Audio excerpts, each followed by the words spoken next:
From Hollywood, it's time now for... Johnny Dollar. Earl Poorman. Hi, Earl. How are things down in sunny Florida? How soon can you come down here, Johnny? You got troubles? Yes, over a $2,000 insurance claim. Oh, now wait, Earl. How can you justify my fee and expense account on a claim as small as that? Johnny. Yeah? The responsibilities of an insurance company sometimes involve far more than just collecting premiums and paying off on claims. Well, sure. Keeping your clients happy, a little good old public service now and That's then. right. Even a little attention to our national security. Sure. But on such a small policy, I still don't see how you can justify national security. Yes, Johnny. I'll grab the first plane.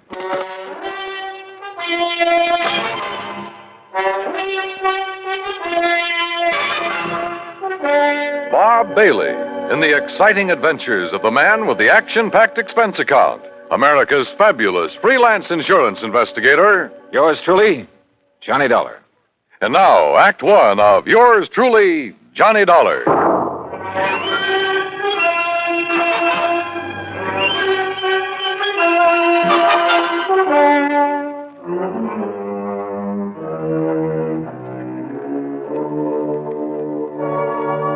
Expense account submitted by Special Investigator Johnny Dollar to Tri-State Life and Casualty Insurance Company, Sarasota, Florida. Following is an account of expenses incurred during my investigation of the Wayward Moth matter.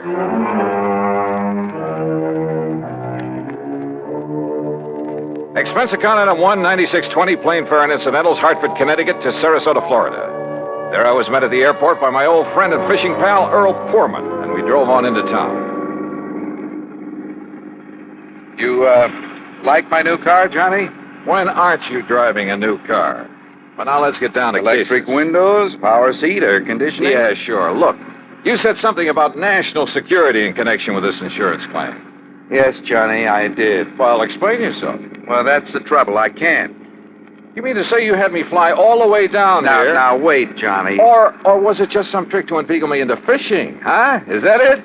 A crack at some of the great Florida fishing you've been promising me all these years? Well, who knows? Maybe while you're here, we will be able to get in some fishing, too. Two? In addition to what? Sure, Johnny. I just had my boat repainted, the engine overhauled. We'll go out in the Gulf for kings and Look, bluefish. Earl. And in the bay and the bayou back of the house, I promise you redfish and sea trout until you get tired reeling them All in. right, all right. Just tell me why you've had me come all the way down here to investigate a lousy $2,000 claim. I told you I don't really know. All right, Earl. National security is involved. Yes. Well? Okay, Johnny. I issued a policy covering the chemical plant of Dr. John C. Allworth. What kind of chemicals? Well, you see, I don't know. Huh? I issued the policy at the specific request of Todd Swamp. Who's he? Chamber of Commerce. Knows more about this whole area and its people than anyone else. Well, surely you've seen this chemical lab. No, I haven't. You what? As a matter of fact, its exact location is a complete secret. Oh, now look, Earl, if you've issued a policy, if you're ready to pay off a claim. But if you haven't seen... Look, how do you know a couple of $1,000s worth of damage occurred? I've taken Todd Swamp's word for it. I trust him implicitly. Well, this is the doggonedest... Earl, how can I possibly investigate something if I can't if nobody knows what... I give up. I'm sure that Todd will tell you everything. I'll take you in, introduce you to him, then I'll leave you with it. Leave me? That's the way he says it has to be. Here, take the keys to my car. You'll probably need them. But how would you get back? And if you need anything or if I can be of help, you know where to call me, at the office or at the house out on St. Armand's Key. Come on, let's go in.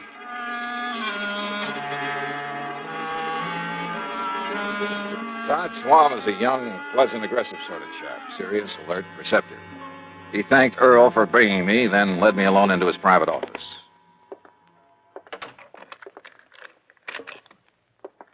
Sit down, Johnny, and I'll get right to the point. Ah, thanks. I know all about you, at least all I need to know.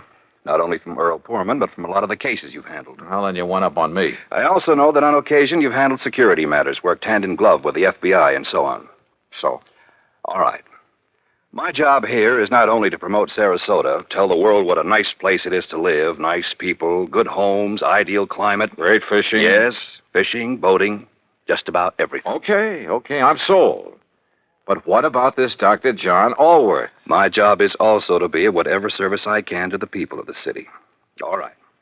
Dr. Allworth has lived here for years. Chemist, retired. Until recently, that is. Well, go on. Now, in his small laboratory, carefully hidden in the swamps of the Everglades, for security reasons, Dr. Ulworth is producing an important rocket fuel ingredient. Oh? For use at one of the testing centers here in Florida. Cape Canaveral? He and his assistant work entirely alone, for obvious reasons. Look, Earl says there's been some damage at his place. That's why I asked him to have you come down. But only here. a couple of $1,000 worth. That is beside the point, Johnny. I think it's a case of sabotage. But if nobody's even permitted to know where the place is. And if you're ready, we'll go out there right away, okay? Right.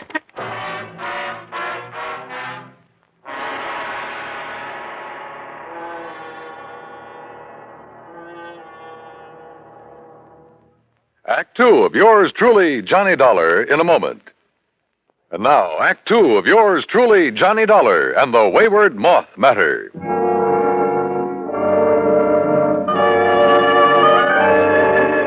Todd Swam, manager of the Sarasota Chamber of Commerce, suggested we use 2 cars, so I got behind the wheel of the one Earl Poorman had left for me and followed him. We drove south on Highway 41 through Fort Myers, then swung left on Route 82 into the Everglades, and finally into the Big Cypress Swamp Country. A few miles further south, I'm not permitted to say how many, we left the main road for a pair of wagon tracks leading into the swampy jungle.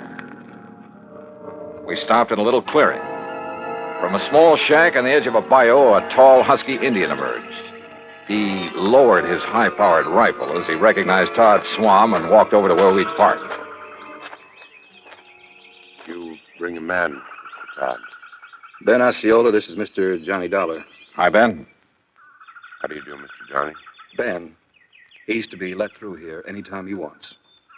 Very well, Mr. Todd. Have you the airboat ready for us? All ready. Back of my house. Good. Come on, Johnny.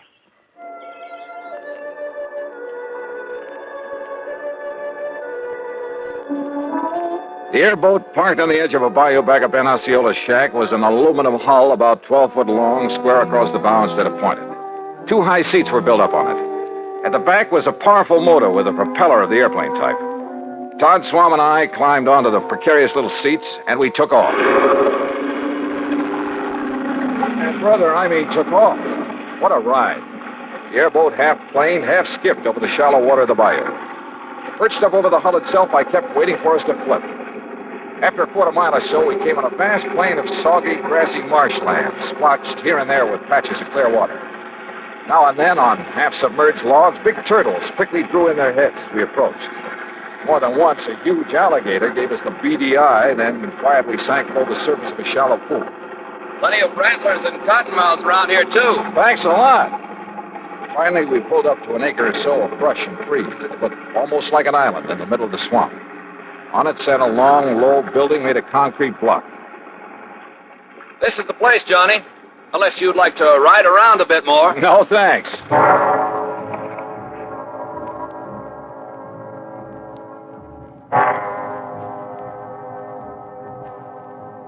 Todd Swam got the introductions over in a hurry. Dr. Allworth, a short, wiry old man with sharp features and a shock of white hair, led us into the laboratory building.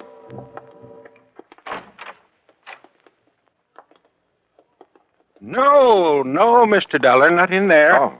No one is permitted in the laboratory except myself and my assistant. Oh, I'm sorry, Doctor. You lead the way. About your assistant, Dr. Ulworth. It was in the vault that the accident occurred. It was an accident. Of course it was. Who would possibly want to... Plenty of people, Doctor, and you know it. May sound corny, but this whole country has enough enemy agents. You speak as though we were at war, Todd. Well, we're certainly in a Cold War. And speaking of agents... A moment, please, gentlemen, while I work the combination of this lock. This vault looks big enough for a bank.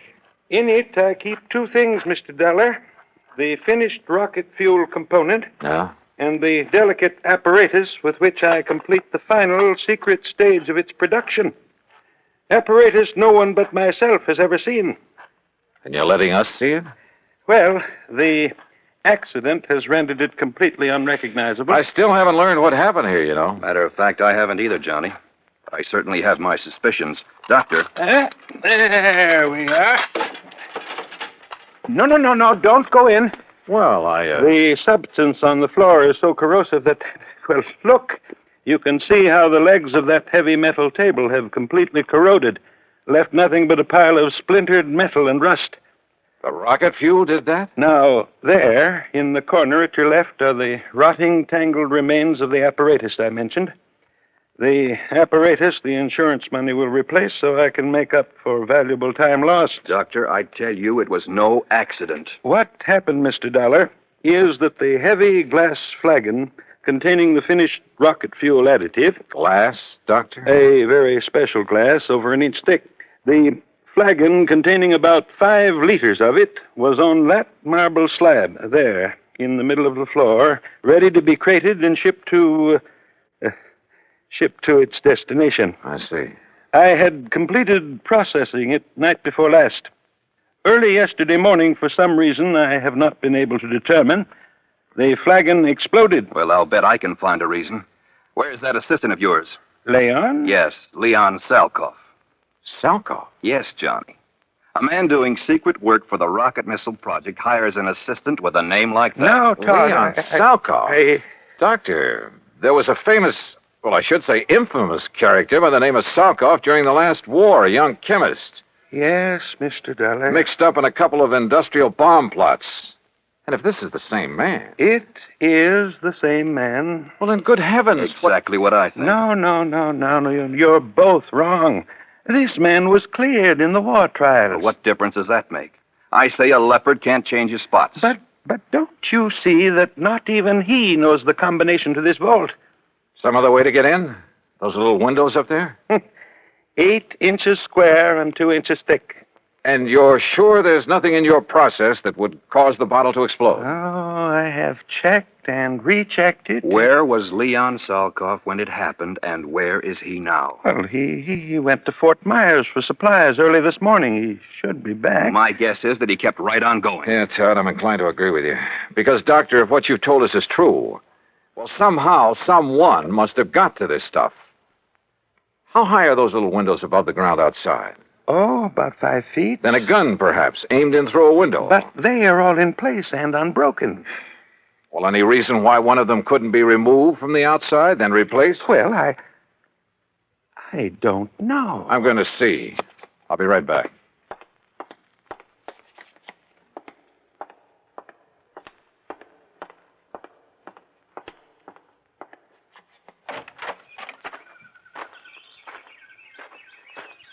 Stop! Don't move! What? Do not move, mister. Or I will shoot you right through the heart. Act 3 of yours truly, Johnny Dollar, in a moment. And now, Act 3 of yours truly, Johnny Dollar, and the Wayward Moth Matter.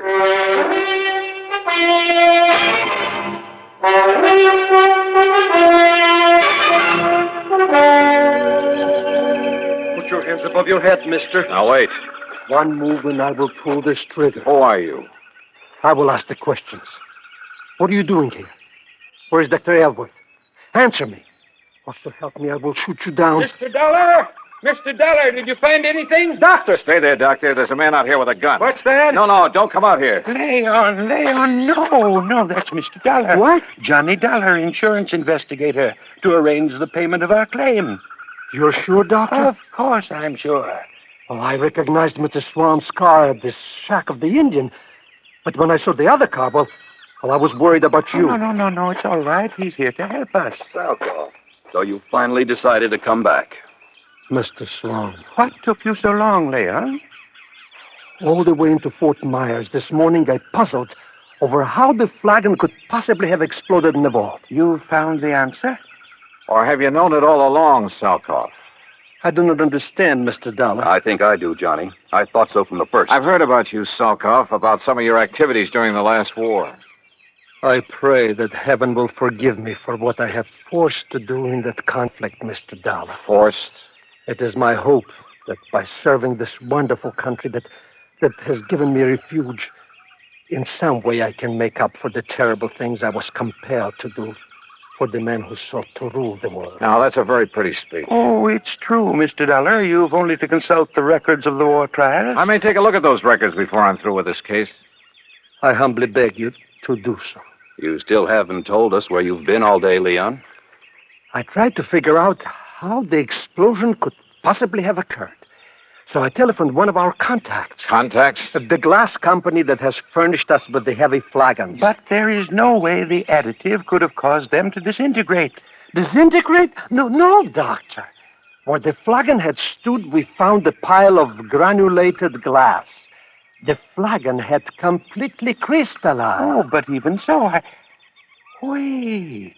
Of course. Of course. By some means, Exactly. The formula for the glass that I obtained from the glassworks indicated the possibility. Would you gentlemen mind telling us what this is all about? Mr. Dollar, I believe Leon has found the answer.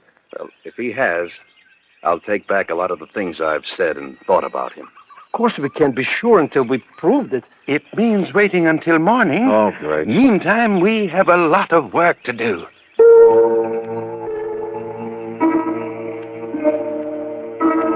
We spent most of the night working like dogs, swabbing out the vault with a powerful neutralizing solution. Then, early in the morning, the four of us gathered in the vault. A flagon like the first one was placed on the marble slab in the middle of the floor. We sat around and waited. A long time. Then I noticed something. The rays of the sun, coming through one of the tiny, thick windows. The light was focused, as though through a magnifying glass. Slowly, the powerful searing pinpoint of light worked its way over to the flagon. Dr. Alworth rose and held a piece of paper where the rays converged. It burst into flame. There! Now you can see the tremendous heat generated at this point. Yes, and on the flagon itself. Exactly. The tempered thick glass wall of the bottle, tempered perhaps to a highly critical degree. But to crystallize, Doctor, the way the other one did? Leon, I still don't believe it. Well, many things will cause glass to crystallize. Vibrations of many kinds. You've heard, I'm sure, of the tenor who shatters a goblet by the power, the vibrations of his voice. But light vibrations? Oh, Doctor. Of course, it should have occurred by now. If it's going to at all. Oh, the temperature of that bottle must be terrific. The pressure building up in the glass itself. I don't understand. Still, the angle of the sun is slightly different each day. Or an imperceptible flaw in the one that exploded. Oh, sure. Well, perhaps the other had some outside stimulus to act as a trigger. A sudden draft, perhaps. Oh, any little thing. Excuses, Leon. You're stalling. You said the other bottle was in here alone. The door's closed, only it wasn't because you exploded that thing. I don't know how, but you did it. And if that isn't sabotage... God. Come on, Johnny. This gag has been carried far enough. Look! I saw it, too. A tiny moth, attracted by the blazing spot of light on the side of the flagon, where the focused rays of the sun converged. The moth circled, flew past it, almost brushing it with his wings. We waited. He circled again. Again. Then dove at it.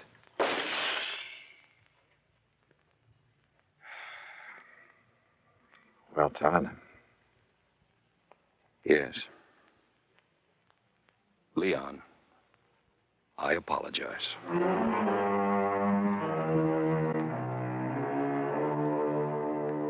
Yeah. A tiny moth triggered the reaction that disintegrated, that crystallized that bottle into a million tiny grains like sand. And simply because of the difference in temperature of his little body. Seems impossible, but it happened. Expense account total, including the trip back to Hartford, $204 even. Remarks? Pay up this claim in a hurry, will you? The more help we can give to people like Dr. Alworth and Leon Salkoff, the better. Yours truly, Johnny Dollar.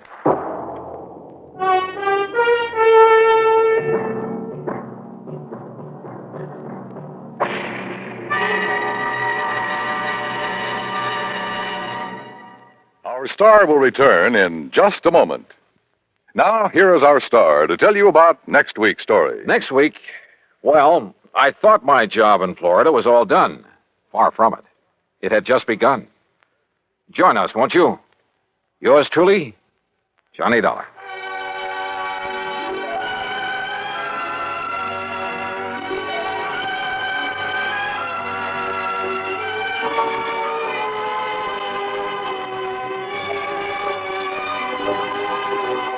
Yours Truly, Johnny Dollar, starring Bob Bailey, originates in Hollywood and is produced and directed by Jack Johnstone, who also wrote today's story. Heard in our cast were Vic Perrin, Herb Ellis, Paul Richards, Lou Merrill, and Leon Velasco. Be sure to join us next week, same time and station, for another exciting story of Yours Truly, Johnny Dollar.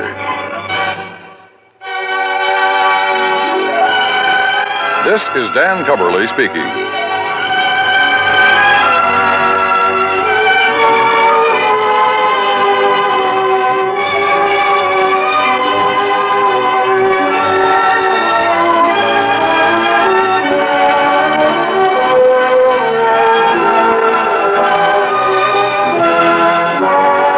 This is the United States Armed Forces Radio and Television Service.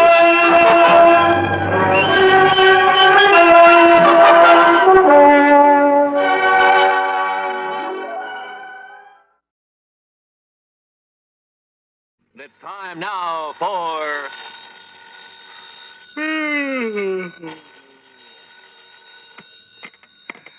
Johnny Dollar. Hi, Johnny. This is Art Price, International Press Service. Oh, holy smoke, Art. What are you doing up at this hour of the morning? I'm on the night desk, and I'm sorry to have to wake you up. So am I. Listen, I just got a call. A real frantic one from a guy who insisted on having your phone number. Well, did you give it to him? He said he's an insurance man, that it was about some insurance matter, so yes, I did. Well, why'd he call you? Yeah, that puzzles me, too, but he was so excited, so frantic. Well, he probably called the first person he could think of. And he said it was a big emergency. Oh, did he give you any details? No. And, Johnny, it's aroused my curiosity. Let me know what it's all about, will you? Yeah, sure. Promise? Okay, Art, promise.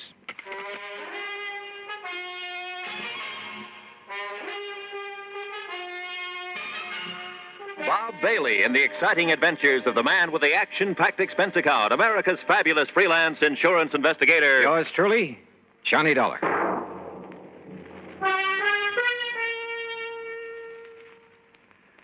And now, Act One of Yours Truly, Johnny Dollar.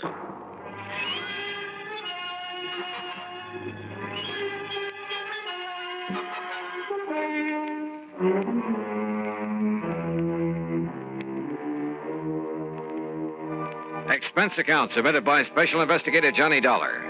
The State Unity Life Insurance Company, Home Office, Hartford, Connecticut. Following is an account of expenses incurred during my investigation of the ghost-to-ghost matter. I'd no sooner rolled over in the hope of getting back to sleep when the phone beside my bed started jangling again. Oh, nuts. Johnny Dollar. Oh, this is Oscar H. Trimley, Mr. Dollar. Trimley? I represent State Unity Life here in Lake City, New Jersey. Oh, look, are you the man who called Art Price over at International Press Service? Yes, I did get your phone number. I knew he'd have it, you're being such a famous investigator and all that. Yeah, well, you could also have got it from Universal Adjustment Bureau, your insurance directory, the long-distance operator. Oh, dear, I guess I've been so upset over this whole thing that it never occurred to me, but can you come down here to Lake City, Mr. Dollar, right away? Well, it depends. What's this all about? Ian McAndrews. Who's Ian McAndrews? Oh, don't you know, he's the man who founded Lake City. So what's happened to him? He's dead, Mr. Dollar, or rather, he isn't. Huh? Well, that is to say, he died, Mr. Dollar, about 5 years ago. And? Well, in due time, of course, we paid off the claim on his life insurance policy, $55,000. Everything in order and perfectly all right. Well, then? But now... Oh, no, Mr. Dollar, you just won't believe it unless you come here and see for yourself. Oh, won't believe what? Ian McAndrews has come back. Huh? Either he or his ghost has come back here. Oh, now, wait a minute. No, it's true. It's absolutely true, sir. Ian McAndrews is haunting Lake City. So please come as quickly as you can. I'll think about it. Oh, dear, is that the best answer you can give me? Yeah, I'm afraid so, until I see how things line up for me these next couple of days. Goodbye, Mr. Trimley. Think about it. I could hardly wait to grab a train. But I didn't want Oscar Trimley to know that. Because I had a strong suspicion that if you can catch a ghost off guard, you'll be one up on him. Expense account item 1, the promise phone call to Art Price at International Press. Are you kidding, Johnny? No, I'm deadly serious, Art. But a ghost in a little New Jersey. Yep, I'll keep in touch. Then I remembered Nancy. Nancy Turner, an old flame, or rather, a young old flame. She'd said something one time about taking up investigation of the supernatural. So, expense account item 2, another dime for another call. You old rascal, Johnny, you haven't called me in ages. Well, you know how it is. Look, Nancy, did you ever go ahead with your study of psychic investigation? Psychic? Oh, no, Johnny. I found I'd have to read a couple of hundred musty old books, so I gave it up. Oh, well, that's too bad. Oh, why? Well, I've got to run over to Jersey to investigate a haunted town. A haunted town? How thrilling. Except that such a thing is impossible. Oh, it is? Sure, but I'd kind of thought that maybe you were still... Well, I guess we better forget it. Forget it, nothing. I'm going with you. Oh, no, wait, No excuses. I'll put on my face and another dress and be waiting by the time you can get here. Yeah, but look, honey, Huh? Johnny. Okay, Nancy, I'll pick you up.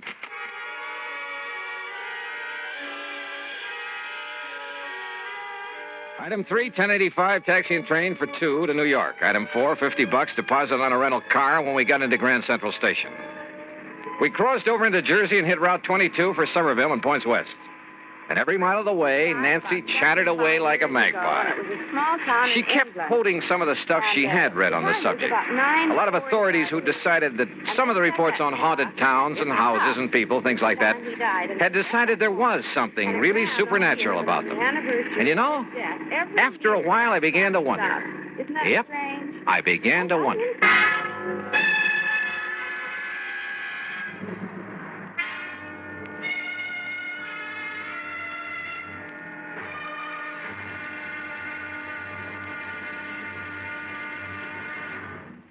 Act 2 of yours truly, Johnny Dollar, in a moment. And now for another episode in the life of Sergeant Donald Bellwether, my husband.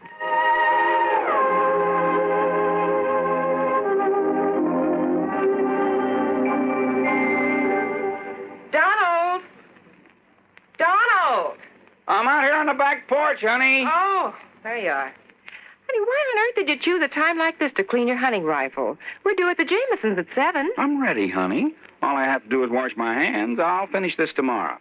Be with you in a jiffy. Donald, come back here. Oh, now, what's the matter, Reba? Are you going to leave this hunting rifle right out here in plain sight? Nobody's going to bother it. The kids are asleep and we'll be gone. I don't think our babysitter will bother anything. She's got her homework to do. Those are famous last words if I ever heard them.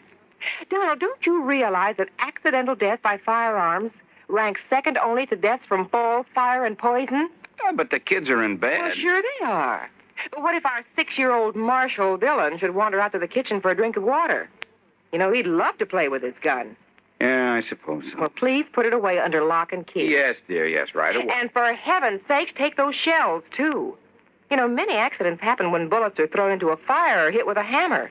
Those things are dangerous. You ought to know that. I know, honey. I guess I just wasn't thinking. The unloaded gun and ammunition lying around the house is even more dangerous than itchy-fingered hunters. Statistics prove that. Okay, there. Everything is safe under lock and key. Now, you still angry with me? Oh, Donald, I don't want to sound like a nagging wife, but... My dear, you have every right to reprimand me. Me, a non-commissioned officer. I should know better. But that's the way it goes. We forget. That's why there are accidents in the field, out hunting, and in the home. We all know better. We just forget or get careless with firearms. Well, come on along. Let's get over to the Jamesons. Okay, dear. Now, this won't happen again, believe me. You know, I wouldn't have started to clean that rifle if you hadn't taken so long to get dressed. But you sure did a good job. Oh, you look beautiful. That's my Donald. That's my doll.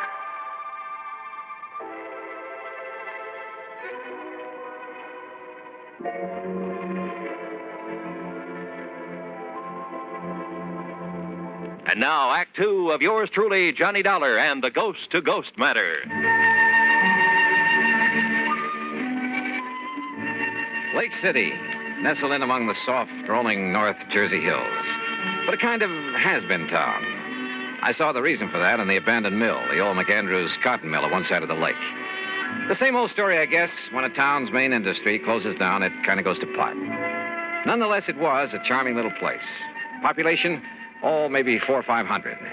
When we finally located Oscar Trimley's insurance office, we found a bit of a gathering there. And Mr. Dollar, that is Miss Turner and Mr. Dollar. This is Charlie Reed. I'm very happy to know Bill you. Foster and Bill. Tony Gray. Bill. We're sort of local businessmen's club, Johnny, you know. Okay, then let's get to the point.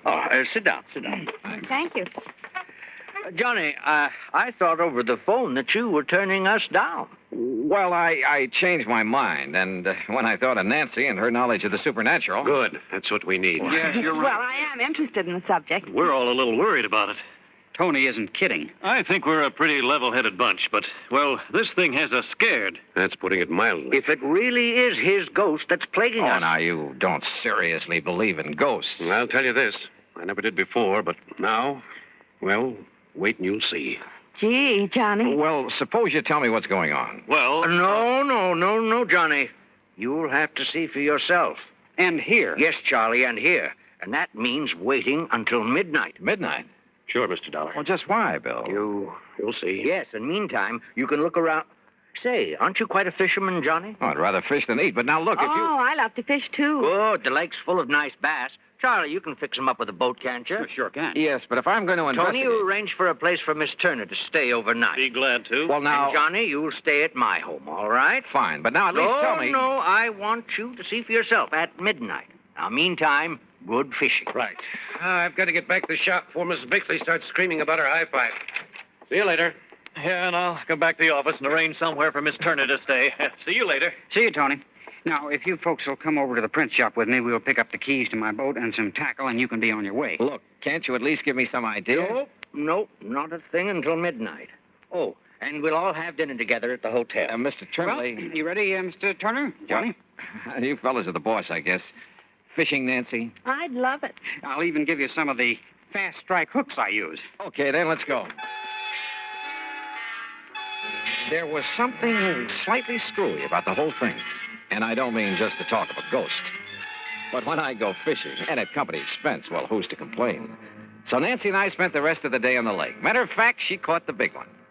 By dinner time, we were starved, and the little hotel served us not only excellent cocktails, but a regular banquet, complete with champagne.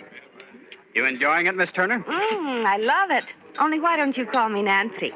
Sure, why not? Charlie, I'll tell your wife. Now, Tony, you stay out of this.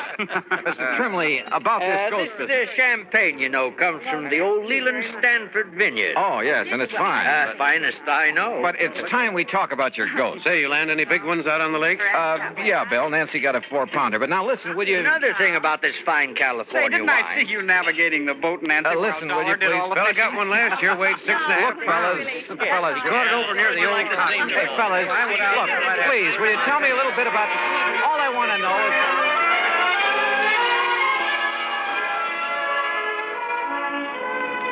So, I got nowhere. But then, finally, after a lot more food and wine and chatter, we drove off in Tony's car. Oh, I'm stopping here in the middle of town, Johnny, because it's the best place to be when things start popping. Like what? Hey, when are you fellas going to stop this runaround and start making sense? You'll see. I'm all excited. Look, Johnny, Yeah, Charlie? you see the old tower clock? Almost midnight. So what about it? Old McAndrews passed away at the stroke of midnight, Johnny. Personally, I think that has something to do with this. You still haven't told me with what? Wait. Listen. There goes the tower clock. Oh, midnight. Count 'em, Johnny. That was 4, 5. And Johnny, see how all the lights are flickering along the streets? That happens every night? And no reason for it. Look, bats. Huh? Millions of bats coming out of that clock tower. Yeah, I see him. But I don't... What under the sun is that? That's the ghost, wailing. Oh, now, wait a That minute. scream fills the air, comes from everywhere. Oh, it's a horrible sound. Johnny. Easy, honey. No, listen. Didn't you hear? That clock struck 13. Yes, Johnny. Why, yes. You ask me, the devil's in old McAndrew's ghost. That's why it comes out of his house every night. Out of his house? Right, Johnny. And wait till you see what's there. Right.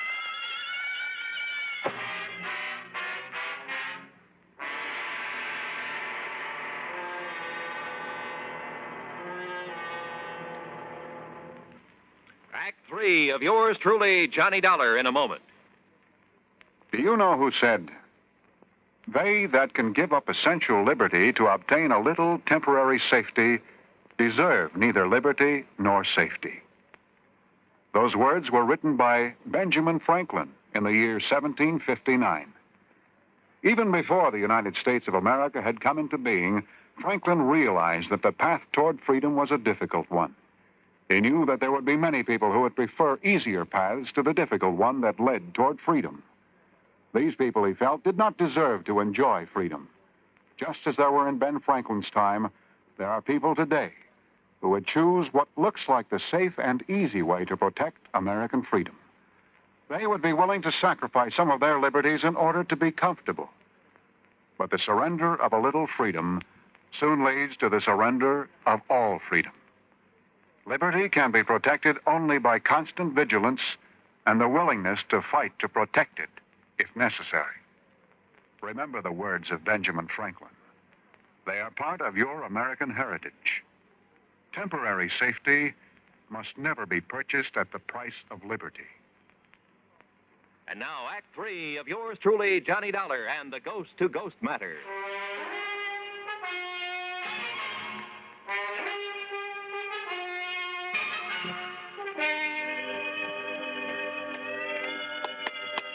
Is the front door of this old house always left wide open? Yeah, Johnny. Sure you want to go in? Sure. Come along, Nancy. I'm coming. Thought there was more light around. Oh, that's nice. Slammed right in our faces. I knew it. Unlocked, though. Let me have that flashlight, Tony. Here. No sign of wires or strings on it. Come on. Oh, okay. Come on, fellas. Now, Johnny. Yeah, Bill? As you can see, there's just one big room downstairs here.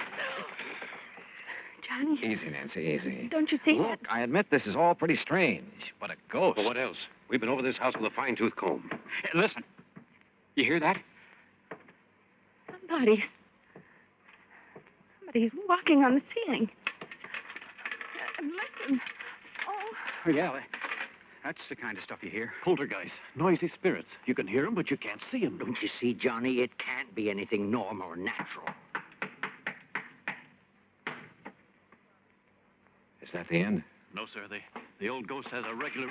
See? Hear those shutters banging? There's no wind out there. Why didn't you tell me it'd be like this, Johnny? Let's... Look. Yeah. Lights moving around somewhere outside. You can see the reflection in the trees. But they're green. Ghost lights. Oh. Johnny, look. There's a rocking chair. It's rocking. In front of the window, where old McAndrews used to sit and look out on the town before he died. Give me the flashlight. Here. No strings or wires on this either.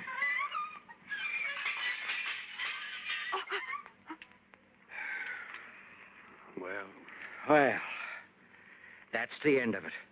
The same crazy routine every night. It's the ghost of Ian McAndrews. That's all there is to it. Well, from what you fellas have shown me tonight, it kind of looks that way. It is, Johnny. But tomorrow I want to investigate these things in broad daylight. I investigated all right, the old house, the clock tower, everything I could find. And thanks to the help of the boys, we covered a lot of ground. Result? Nothing. Meantime, I noticed that the town, the sleepy little town of Lake City, was being mobbed. People from all over, streets jammed with cars. And as we sat down at lunch in the hotel... Miss, waitress, will you please bring me another cup of... Oh, dear, she didn't hear me. Where'd they all come from? Yeah, business has certainly picked up around here. Why, yes, I'd noticed that. Any idea why, Bill? Not the least. No wonder Tony couldn't be with us for lunch. And Charlie's at his print shop getting out an extra. Hey, excuse me. Aren't you Johnny Dollar, the investigator? Yeah, that's right. Man, can I use you? Now, just let me get a picture. Well, now, wait. Hold it. Okay, Johnny. Thanks a lot. Hey, that photographer's from one of the New York papers. No kidding. Oh, really? Listen, if Art Price at International Press gave out the word about this ghost story... Oh, now, Johnny... Okay, Nancy, you all finished? Uh-huh. Then, Oscar, Bill, we're going to leave the check with you and pull out. You mean leave town? Yep, going back to Hartford. But, Johnny... I've investigated, I've come up with nothing. So there's no point in staying around any longer. Oh, Johnny. Thanks a lot, fellas. And Oscar, I'll send you my expense account. Come on, Nancy. Give up? Hardly.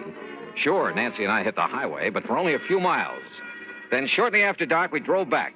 And for a couple of hours, for 3 or 4 hours, well, anyhow, shortly before midnight, Nancy and I walked quietly up on the porch of Oscar Trimley's insurance office. You mean you didn't leave a message at my office to be here tonight? I certainly didn't. I found a message from Charlie. Are you kidding? Somebody left a message at my print shop to be here. And I got one at my radio shop. Well, I'll be Good girl, darned. Nancy. Now, I And want... of course, they couldn't know your handwriting. Wait a minute. There's somebody outside. Huh? Johnny. What's he... Good evening, gentlemen. Why, I thought you'd left town, Johnny. What are you doing back Yeah, here? that's right. I wanted you to think so. Well, listen. The old tower clock has started to strike midnight. Oh, yeah, that's 5, 6. Boys, I suddenly realized that in all my investigation this morning, I was being handicapped by what I thought was help. What do you mean, Johnny? Yeah, what's that? I had too much help. 2 or 3 of you were with me every second. Oh, we wanted to be sure you wouldn't overlook anything. That's right. You wanted to be sure I would overlook a few things. Huh? Hey, wait. That's 11, 12. Well, hey, it only struck 12. Yeah, that's right. No ghostly wail tonight, is there? I know. No, fellas, no. Because the ghost is no more. You, found the ghost, Johnny? I found out that he's one of you, maybe all of you. What are you... Alone, without your careful guidance, I finally located that sub-cellar in the old McAndrews house. You did? And that mess of complicated electrical stuff that was making the weird sound effects, the rocking chair, the banging shutters, and so on. Very clever. Your handiwork, Bill? Sure. But Johnny... Oh, fellas, it was a wonderful publicity stunt. Especially after international press was notified. But you did that. Not only for your radio and electronics shop, Bill, for your real estate business, Tony, your print shop and newspaper, Charlie, and your insurance business, Oscar. Well, now, but for the Johnny, whole town. It's going to put Lake City on the map again. Which is to say, the motive wasn't entirely selfish. No, of course it wasn't. Okay, man. And because of that, and that alone, I won't give you away. Provided the ghost of Ian McAndrews never walks the streets of Lake City again. Well, you can be sure of that, Johnny.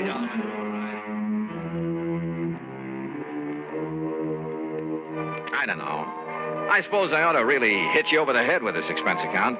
But after all, the cause was a kind of worthy one. So I'll be honest with it for a change. And it was fun to have Nancy Turner along. Expense account total, including mileage on the rental car, less deposit, $31.50. Yours truly, Johnny Dollar.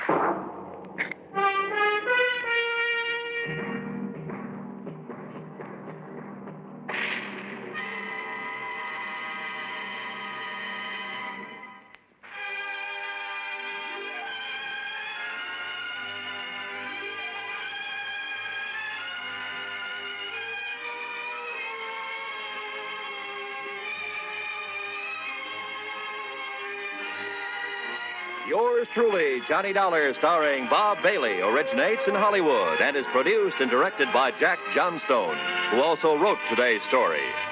Heard in our cast were Virginia Gregg, Forrest Lewis, Joseph Kearns, Russell Thorson, Sam Edwards, and Bob Bruce.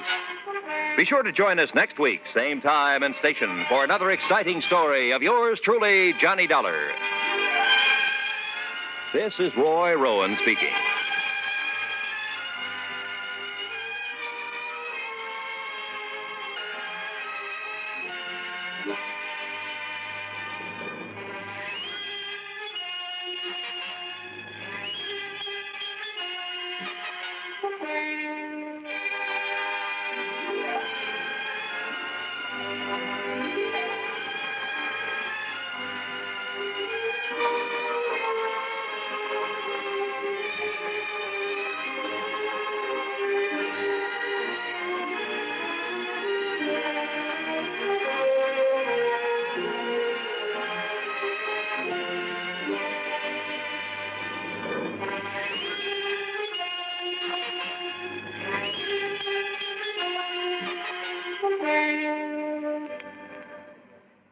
Johnny Dollar has come to you through the worldwide facilities of the United States Armed Forces Radio and Television Service.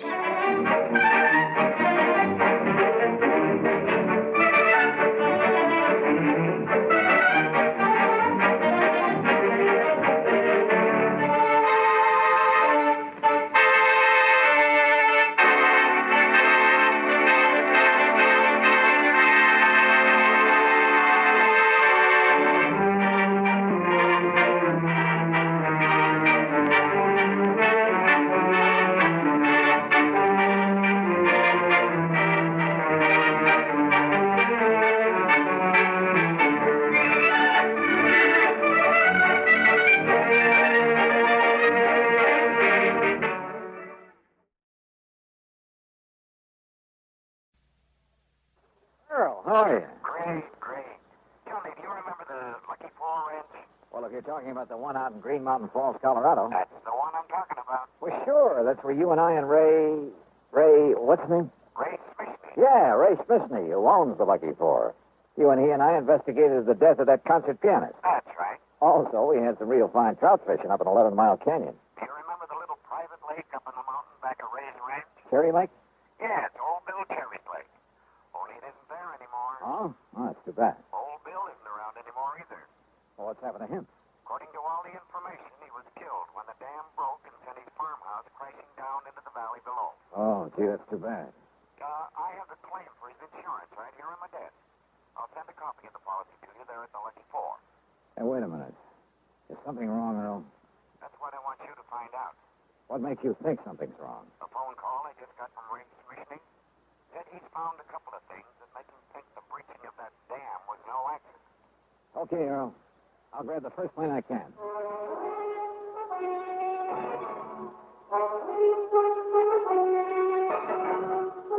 Bob Bailey in the exciting adventures of the man with the action-packed expense account, America's fabulous freelance insurance investigator. Yours truly, Johnny Dollar.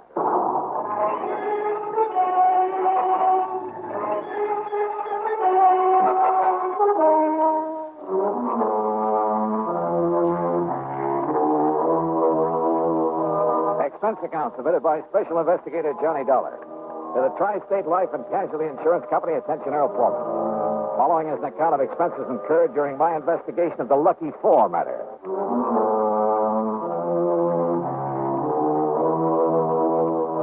Expense account item 1, $3.25 phone call to Ray Smithney to tell him I was on my way. Item 2, 8170 air transportation to Colorado Springs.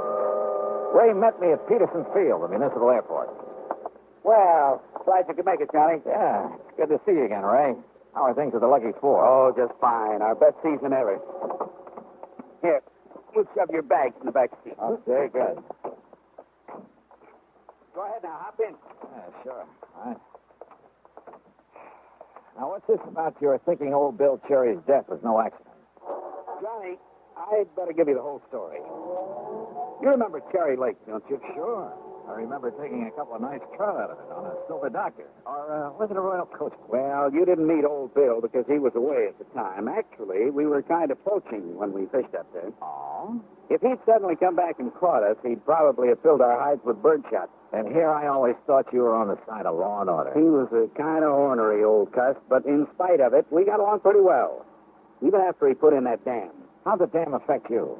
3 Mile Creek used to water some of my property before he put it in. Some of the others down below, too. Oh, I see. But now what happened? Johnny, old Bill's little plot of farmland is up around the 9,000-foot level, you know. Yeah, I know. So the snowpack melts down pretty late. That meant a big summer flow of water into his lake. Yeah. And what about when some of your big summer rains come pouring down? It was during one of the big rains a couple of weeks ago, one night it was, that the dam gave way. Johnny, that thing busted loose like an explosion. What was left of old Bill's house came tumbling down on the Lucky Four property. And old Bill? Oh, we found his body in the wreckage. Oh, hold on. I'm going to take my favorite shortcut and get away from the highway traffic. Sure. But now, Earl Foreman told me you seem to think that dam didn't give way by itself. Well, I did in the beginning. Everybody did. And why not? Homemade dam, more water in the lake than ever before, more water pouring down out of the sky to fill it up. Big storm. Maybe it was even hit by lightning. But now? Johnny, I went up there and poked around a couple of days ago. First chance I've had since the rain quit. Now, what did you find? A couple of things I want you to look at. What kind of things, Ray? Now, they may not mean a thing, Johnny, any more than who's the beneficiary of old Bill's insurance. Which reminds me, did Earl send me something in the mail? Oh, yeah, a big envelope, Johnny, and I opened it by mistake. It was supposed to contain a copy of Bill Cherry's policy. It did. And when I looked at it and saw who the beneficiary is... Hey, sounds to me like you need a tune-up, buddy. That's funny. Let's stop and take a look, huh? Yeah, why not?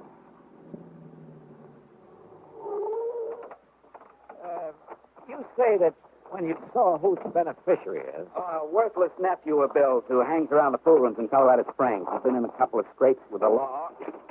Oh, here. Let me see if I can open this book. Maybe the catch is stuck. I got it. You know. Well, anyhow, I've always felt this Tommy Walker wouldn't stop short of murder if he thought it. Yeah. Oh, good. And... Holy... Ray. Hey, look at all those crazy wires. No wonder she was missing. You didn't put that wiring in there? Are you kidding? Ray, come on, hit the deck. Huh? Come on the side of the road, back of this rock. What's the matter? All right, get down fast. What's got into you, Johnny? And look. No, you look. Johnny, holy smoke. Yeah, you look. Well, that was some kind of a bomb wired up in there. Yeah, by somebody who meant business. Johnny. By somebody who must have seen you poking around up near Old Bill's dam. You mean... Who must have found out you'd sent for me. What'd you say the name of Old Bill's nephew is? Act 2 of yours truly, Johnny Dollar, in a moment. Many of us on the job are clock watchers and time clock punchers just waiting for time to quit. When is it really time to quit?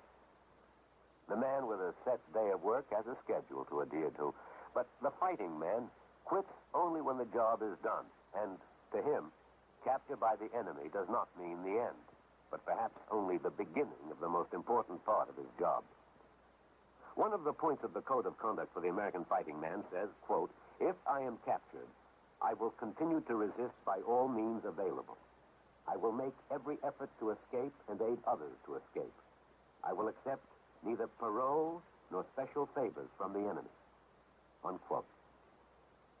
The strong ideals set forth there are the same ideals that gave great determination to one young officer of the United States Navy. Half an hour after Lieutenant Edward V.M. Isaac's ship was sunk by 3 torpedoes in the Atlantic Ocean in May 1918 at the height of World War I, he was taken prisoner by the commander of the German submarine U-90. During the U-boat's trip back to Germany, Lieutenant Isaac learned a great deal of vital secret information about U-boat movements. Determined to make this information available to the United States and allied naval authorities, Lieutenant Isaac, while on his way to a prisoner of war camp, risked his life by jumping through the window of a rapidly moving train. Severely injured by his fall, he was again captured. Months later, aided by several American Army officers who short-circuited the prison lighting system, Lieutenant Isaac escaped through barbed wire fences and amid heavy rifle fire from the guards. After 7 days and nights of rugged travel over the mountains, and with only raw vegetables for food, he swam the swift current of the Rhine River right under the noses of the enemy sentries. Evading many enemy soldiers, he reached the American legation in Bern, Switzerland, and completed his self-assigned mission. For risking his life many times above and beyond the call of duty, Lieutenant Edward Isaac was awarded the Medal of Honor. His personal code of conduct had made him realize that war doesn't end with confinement as a prisoner of war. That is when the real responsibility may begin. And now, Act 2 of yours truly, Johnny Dollar, and the Lucky 4 matter. It was the driver of a big interstate moving van that came to our rescue after Ray's car blew up. He'd seen the explosion from the highway, seen one of the fenders flying through the air. Yeah, somehow those big truckers are always around to give you a hand. He drove us into Colorado Springs. Item 3, $50 deposit on a rental car, and we headed east on Highway 24 to Green Mountain Falls. The Lucky 4 is on a level spot on the side of a mountain, about half a mile up from the highway. 6 or 8 nice modern cottages share a beautiful view of Pikes and several other high peaks that surround colorful Ute paths. I dumped my luggage, said hello to Ray's pretty wife, Lee, and we headed up a narrow wagon trail, up the side of the mountain in Ray's Jeep. Here, Johnny. That truck driver gave me this. Souvenir. Hey, looks like a piece of the wiring we found under the hood before your car blew up. That's what it is. Now, look. See there where 3 Mile Creek bounces down over the rocks? It's quite a flow there, Ray. And I see that it goes on down through your property again. Just like it did before old Bill put in his dam. Of course, I don't really need the water, not as much as Ralph Kimball, at least. Who's Kimball? A property next to mine. Retired man. Used to be a math or physics prof or something. Nice neighbor? Oh, he keeps to himself. He and his wife. Ornery old cuss like old Bill. They had no use for each other. Didn't like interference. Now, you see that clearing up ahead? Yes? That's where old Bill's home used to be, huh? Yeah. Before the water dumped it down on my place. Kindling. That's about all that was left of it. You still haven't told me what you found up here. One thing I found down below on his body, gripped tight in his hand, sort of a death grip, I guess it was. Yeah? Cigarette package. El Perro cigarette. That's a Cuban brand. Is that what he smoked? No, sir. Never smoked in his life. Wouldn't even have the things on his plate. Do you see what I mean? Well, I don't think that's much of a clue. Well, what I figure, Johnny, that is, after what else I found, is that he caught somebody prowling around his dam, maybe struggled with him, and that's how come the cigarette package. Whoa, now, Ray, back off. Whatever else you found up here, it better be more conclusive than that. All right. Look here. Here's where the dam was, between these big rocks. What kind of a dam? Concrete, with planks across. Oh, yeah. I can see where cement is still stuck to them. Used some dynamite, too. You can see the mark where he drilled the pack in and stuff. That's my clue number one, Johnny. He didn't use any dynamite. He was afraid of it. Also, I'd have known. I'd have heard it go off while he was building his dam. But somebody... Yeah, somebody, all right. Look at this. Plastered on this rock. A piece of label? Plastered on the rock by the force of that explosion. Says Titan Super IXL Dynamite. Johnny, he wouldn't even have the stuff around. Another thing. It's a brand you can only get in one little store in Denver, and he'd never go there. He hated the place. Yeah, you said the dam went like an explosion. Yes, sir. But of course, with all the thunder and lightning that night, who could be sure which was which? Oh, well, chances are lightning wouldn't reach down here, Ray, with all the high peaks around. That's what first hit me, Johnny. Come on. Let's go into Colorado Springs and find this nephew of old Bill's. Tommy Walker. Yes, sir, Johnny. Being the beneficiary and all, who else could it be? Ray, I'm with you.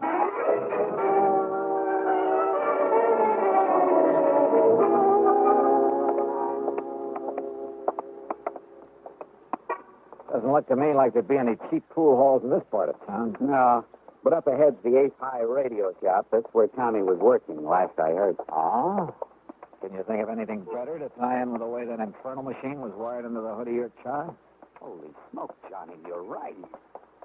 But, well, what I don't understand is how come it didn't go off the second I turned on the ignition? May I help you, gentlemen? Some kind of timing device. I think whoever said it wanted to get me, too. Yes, sir, gentlemen. That means he knew you'd be in the car with me on the way back from the airport. That's right. Gentlemen? Oh, we're looking for Tommy Walker.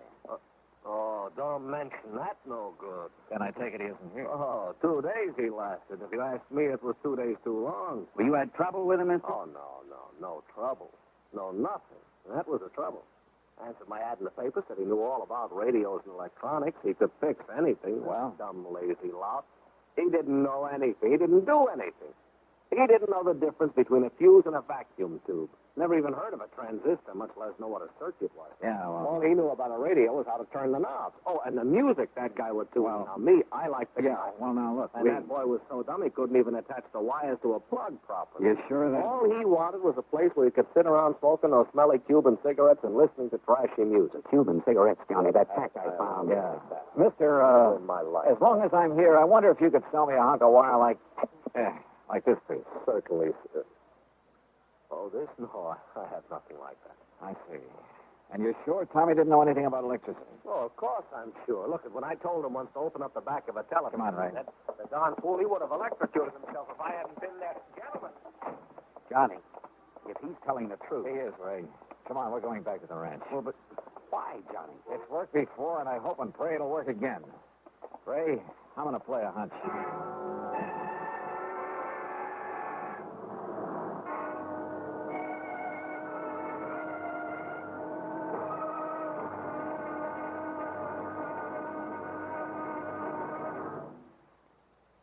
3 of yours truly, Johnny Dollar, in a moment. And now for another episode in the life of Sergeant Donald Bellwether, my husband.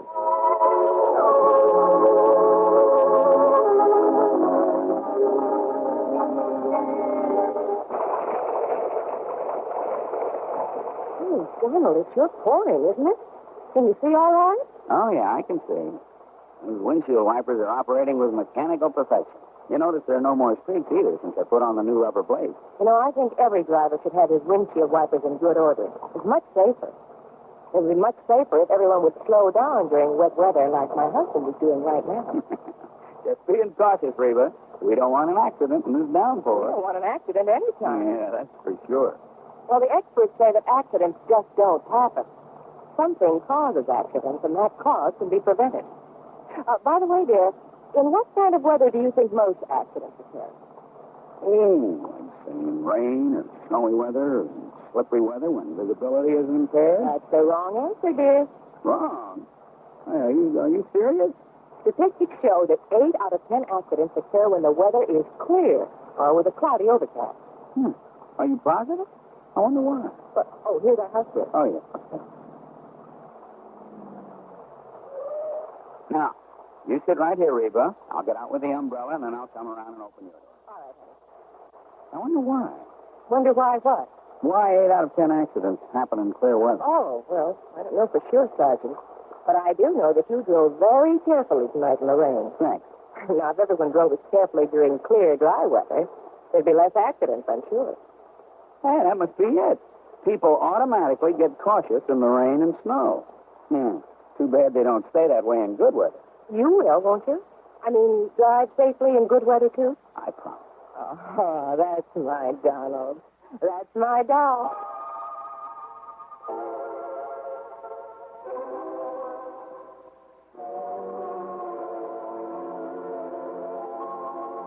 And now, Act 3 of yours truly, Johnny Dollar, and the Lucky 4 Matters. Back at the Lucky 4, Ray's wife, Glee, made us a couple of sandwiches and some coffee. We'd kind of forgotten about lunch. While I looked over the insurance policy that Earl Pullman had sent on to me. Yeah, Tommy Walker was the only beneficiary. But, and this was the important part, he was due to receive the munificent sum of $1,000. And that's all. That's all? You mean he'd kill his uncle for $1,000? I don't think so, Glee. Well, and yet, if Tommy is the only one to benefit... Listen, Ray. You told me right off the bat you hadn't liked the idea of old Bill putting that dam up there. Johnny, no. That is, none of us liked it. What do you mean by us? Well, none of us. The Kimballs and us. Only because it kept the creek from coming down here. He made a diversion when he put in that dam. But after I put in the pumps, we've had plenty of water. And I'd have had to put in the pumps anyway. You ever use dynamite around here, Ray? Sure, most everybody does one time or another. In this whole section, use it to clear the land. Johnny, that's... Listen, Johnny, I don't know what you're driving at. Most everybody does, huh? Yes. Have you ever used that particular brand? Titan Super IXL? No, sir, never in my life. But you knew where to get it. Everybody does, Johnny. Johnny, please. Everybody, huh? Yes.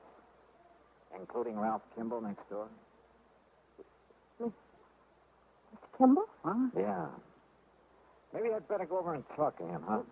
They're not at home. He went to Denver this morning early, but Johnny... How do you know? She told me they were going. She dropped in last night, and she told me, and I said Ray was going, too, to meet... Johnny, look. She drop in here very often? Well, only since the dam broke, and... Well, they weren't too friendly before, but now, well... Physics professor, huh? Electronics. Good Lord, Johnny. I'm going over and take a look around. Oh, dear. I'll go with you, Johnny. Ray had minimized the problem he'd had when the dam was put in. Maybe his next-door neighbor hadn't. Kimball had kept to himself, Ray said. It was very much like old Bill Cherry, an ornery sort of cuss who didn't like interference. And old Bill's dam had certainly interfered with Kimball's water supply. We started our search in the workshop back at Kimball's house. Here it is, Johnny. Take a look. Titan Super IXL. Look here, Ray.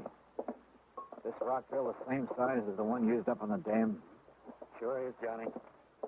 And if if we can find some of it. Yeah. Yeah, this is it, all right. Same kind of wire that was on the bomb under the hood of my car. Pretty good evidence, if you ask me. And here. El Perro, the same brand as the cigarette package you found clutched in old Bill's hand. But listen, Johnny. Yeah? This is only what you'd call circumstantial evidence. But if there's enough of it. Listen, Yeah? maybe you underplayed it. Maybe you were pretty sore about that dam. Well, of course I was. And so was Kimball. Well, he threatened to sue, Johnny. He threatened a lot of things, but that doesn't... All right. Call that the motive. Now, this evidence, this rock drill. But a lot of people use them, maybe even the same size. And this wire, the same kind used to hook up that bomb. But, well, most anybody could get wire like that. I think. The point is, he has it. And the right brand of dynamite. Well, anybody who knows that store up in Denver... For hooking up that infernal machine. Kimball was a physics professor, electronics. Yeah. Yeah, that's true. Did he know about your private shortcut to Denver? Yes. Yes, Johnny, I told him one time. He also knew when you and I would be on that road. Lee had told his wife. She probably told her why I was coming here. Yes, that's true. Kimball and his wife left for Denver early this morning. And look, Johnny. Huh? The mud on these boots here in the corner. The same gray silk you find only up around Cherry Lake. Yeah. And if that doesn't prove that... But, Johnny, it's all circumstantial. But it'll hold up in court. What? 7 points of similarity, Ray, that'll stand up in any court in the land. But even if... Even if. Because what the law calls 7 points of similarity, as any mathematician can tell you, will occur only once in 38 billion times. That's true? That's true. And that's what's going to hang Mr. Kimball. That, Mr. Dollar, is not true. Kimball. Oh, now, surely you're not going to be foolish enough to use that thing, Kimball. You've left me no alternatives now that you found out. Now, look, Mr. Kimball. All right, Bisney, Dollar. If you want to do any praying, do it fast. What? Yes, Mildred? Ray's wife. Shotgun, eh? Well, she's too late. Oh, no, she isn't.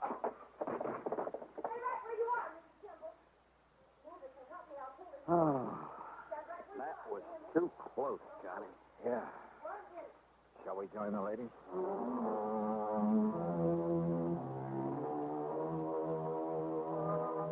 Well, it's up to the authorities now, the courts. And I don't think there's much doubt about the outcome. Kimball's attempt to kill us was the clincher. As for Tommy Walker, the heir, well, you'll have to pay him off on old Bill's policy. Expense account total, including the trip back to Hartford, $224.95. Yours truly, Johnny Dollar.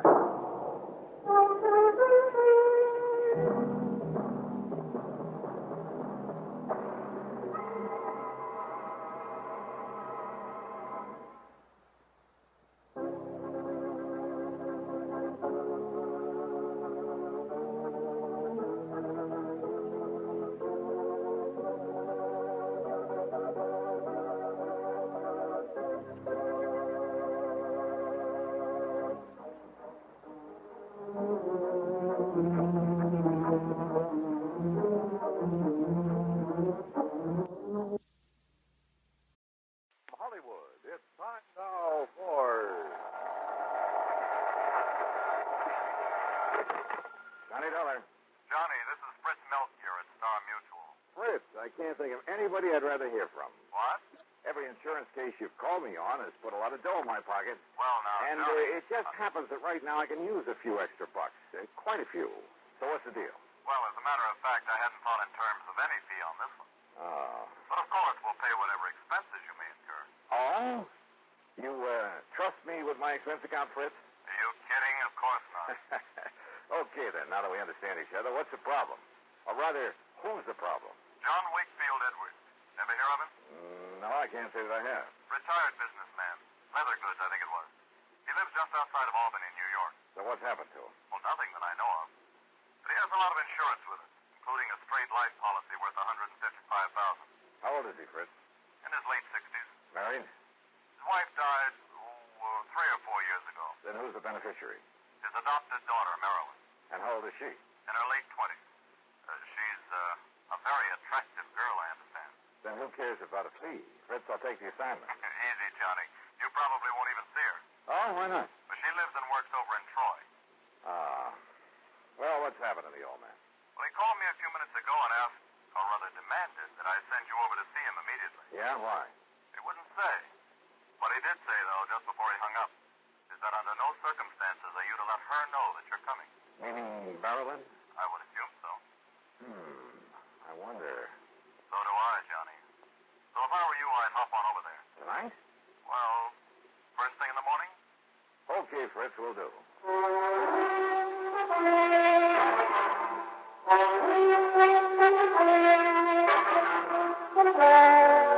Bob Bailey in the exciting adventures of the man with the action-packed expense account. America's fabulous freelance insurance investigator. Yours truly, Johnny Dollar.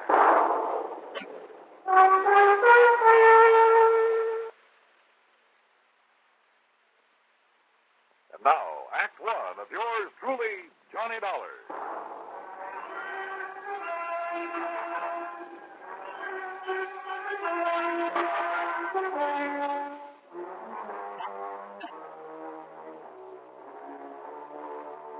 Expense account submitted by Special Investigator Johnny Dollar to the Star Mutual Insurance Company, Home Office, Hartford, Connecticut. Following is an account of expenses incurred during my investigation of the hair-raising matter.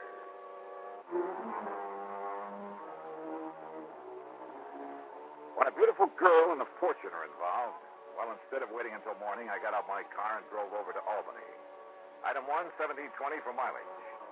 I arrived shortly after midnight, checked in at the Sheraton Ten Eyck, and although I was pretty tired, I ran up item 2, a dime for a phone call. Yes, this is John Wakefield Edwards. Johnny Dollar, Mr. Edwards. Well, why do you waste your time and money calling me? I told Fritz Melcher to send you up here. I'm right here in Albany, sir. Oh, good. Do you want me to come out and see you right away? It's pretty late. No, first thing in the morning will be all right. I'm sure nothing will happen before then. Nothing will happen. I'll expect you to have breakfast with me. I beg you. What was that? I said be here at breakfast. 7:30 sharp. Oh, okay. But now, just what did you mean about nothing will happen? I'll tell you about it in the morning. Goodbye, Mr. Dollar. Well, now, wait a minute. Look. You're the boss.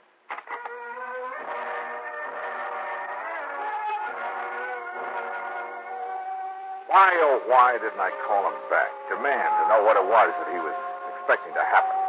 For it obviously tied in with his wish to see me. But I guess I was tired after the long drive, and he seemed to think the morning was time enough. So I hit the set. Early in the morning, some coffee sent up to my room, and then the hotel bill came to $9 even. That's item 3. And by 25 minutes after 7, I swung onto the long, winding drive that led up to the front of the Edwards mansion. It was in a wealthy residential section, a couple of miles north of the city proper, and sat in the middle of what must have been a full acre of beautiful trees and gardens. As I approached the house, I noticed a car parked out front, a sleek, new little sports car. The door was open, and the good-looking chick got out of it and was just about to climb in. As I pulled her up to a stop, she stood there looking at me questioningly.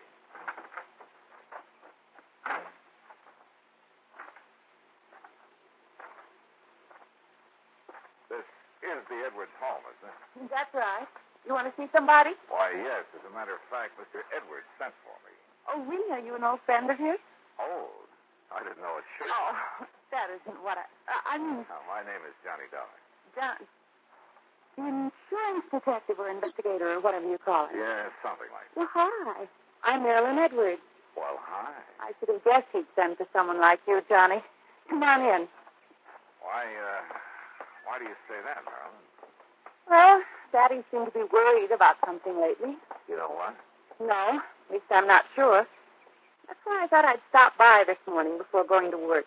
Oh, I thought you were just leaving. No, I just got here, just before you arrived. What do you do for a living? Don't laugh. I'm a model. Oh.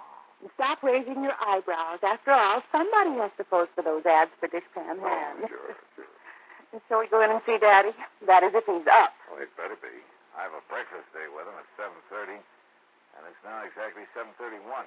Then we better go in.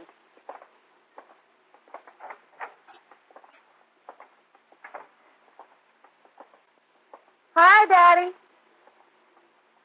Daddy? Duncan? Duncan! I hear you. Your foster father hasn't come come down yet. Johnny, this is Durkin, Daddy's housekeeper. Now, what is breakfast prompt at 7:30, and I ring the bell, and he don't come down for it. Durkin, stop it. Stop it!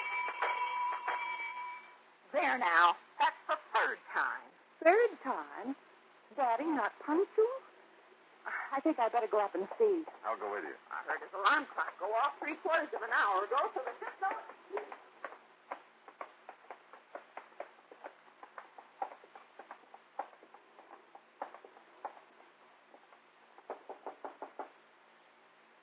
Daddy? Wait a minute. What is it, Johnny? I thought I caught a whiff of cordite. Cordite? But no, I guess not. Daddy? Johnny? Johnny! Oh, no! I'm afraid so, Marilyn. He's dead.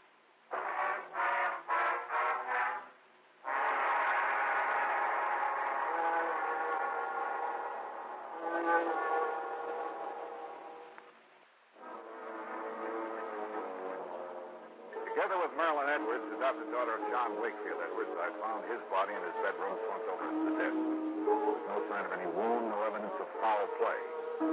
Without touching the body, I phoned the Albany Police Homicide Division, and within minutes, Sergeant Christie arrived with Dr. Walter Minkin in tow. The doctor's examination was brief but very thorough, including several on-the-spot tests for poisons of any kind. How old did you say he was, miss? I didn't, Doctor. But he was 68 or 9, I think. And he hasn't been sick? Not that I know of. Miss Durkin, the housekeeper, would know better than He I. hasn't had a day of sickness since he caught that cold last spring. Yeah. Well, his pump gave out, that's all. Can't expect that in a man his age. Yeah, I know. But you're doing okay. You didn't find anything, did you, Chris? Oh, not a thing, Doc. Why they bothered to call us in instead of his own doctor? Of course, if you folks want, I can order an autopsy. Oh, no. That would be terrible. And down it goes to natural causes. Time of death, approximately 7:15. Doctor. And I expect you can carry on from here, can't you, miss? I'll take care of things. Yeah, and if he can't, I will. Beginning with closing these windows. Well, come on, Sergeant. Back to the morgue. Oh, the morgue. Easy, Doc. Better? Well, if you want some breakfast, ain't gonna do him any good now. Durkin, how can you... But I suppose we may as well, Johnny, and do whatever we have to do here.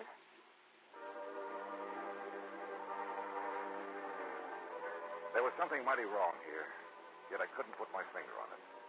Had I really caught the smell of cordite before we entered that room? It was too late to tell now, even with the windows closed. Those windows. It was a cold morning. Had he left them open while he dressed? Marilyn, heir to his big insurance policy. Had she really just arrived when I got there? If the housekeeper, Durkin, had been in the kitchen making breakfast, it would have been easy for someone to sneak in and... But who? And why? And what about Durkin? Now, wait a minute. The police medic said death due to natural causes. No poison, no wounds of any kind. So that's that. The undertaker must have been hungry for business because he got there before noon and took the body away. Meantime, of course, I'd questioned both Durkin and Marilyn pretty thoroughly. Enemy? Oh, no, Johnny. Daddy didn't have... Johnny, you keep talking as though you think he might have been murdered. Does anyone beside you benefit from his death, Marilyn?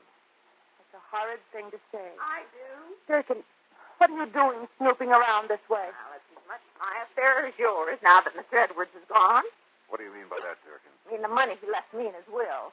And the codicil in his will, it says Marilyn's got to share the insurance with me if she collects. Durkin. What do you mean by that? Oh, everybody knows her and her father, her foster father, Ain't been getting along too good ever since she decided to get out and earn her own living, or tried to. I've been getting along all right. Sure. And all the attention you've been giving your dear daddy these last couple of years. Why, today's the first time you've been in this house, and... That doesn't mean that Daddy and I haven't... Dick and me wish to be left alone.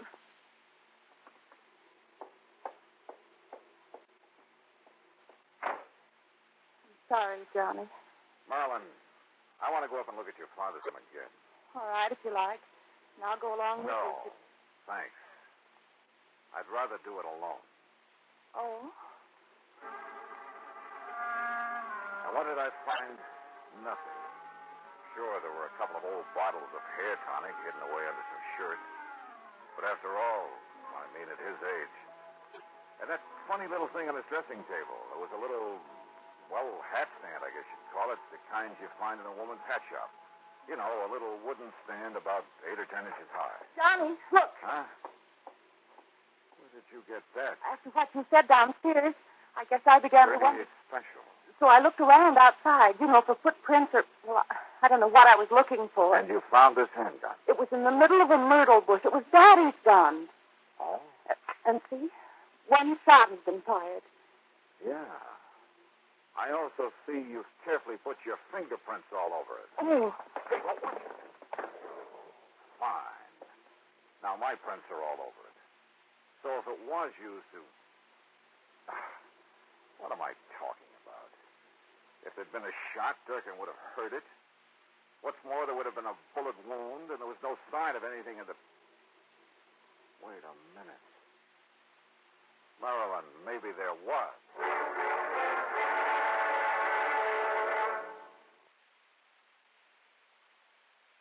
New 6 roll. And now, Act 3 of yours truly, Johnny Dollar, and the hair-raising matter. My hunch was right. I was sure of it now. I told Miss Durkin and Marilyn to stay there at the house and wait for me, then jumped into my car and drove into Albany to the undertaker's.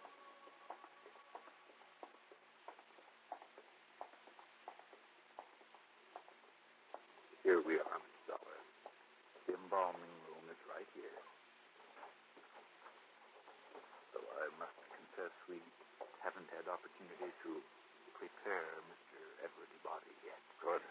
We've been rather rushed all day. Yeah, sure. Now, where is he? Right over. Here we are. Was he a relative of yours? No. Just... Wait a minute. What are you doing? Just, trying to make sure that a crazy hunch I had is... Look here now. Are you trying to pull his hair out? No. Off. What? I think. Now, look here, young man. Look. Do you see what I'm trying to do here? What? Yeah. Good heavens, I can't believe it. We would never have noticed it. I don't think anybody would have. But it's a hairpiece, all right. Just big enough to cover a small bald spot. It matches the rest of his hair so perfectly. Hey, you got some kind of a solvent? I don't want to have to rip it off. Yes, I think we have. To be here somewhere. Sure, those old bottles of hair tonic. Probably hadn't used them in years. But that little wooden stand, sure, he parked his wig on it. What did he say? And probably nobody knew that he wore it except himself. And somebody very close to him. Here, Mr. Dollar. Here, this will remove the toupee without damaging it. Yeah, good. But I don't understand why you want to take it.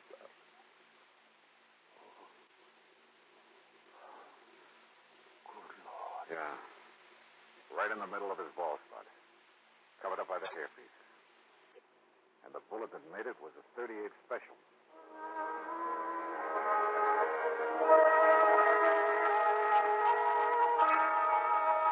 Marilyn, you say you didn't get here this morning until I did. Yes, Johnny? You're sure? Yes, Johnny. Come on up to his room again. Where's Durkin? Kitchen, I guess. Johnny, you have a funny look. I mean... Yeah, come on. I'll tell you this much. Your father was murdered, all right. You sure of that? Yes, you bet I am. Now, look here, on his dressing table. You know what this is?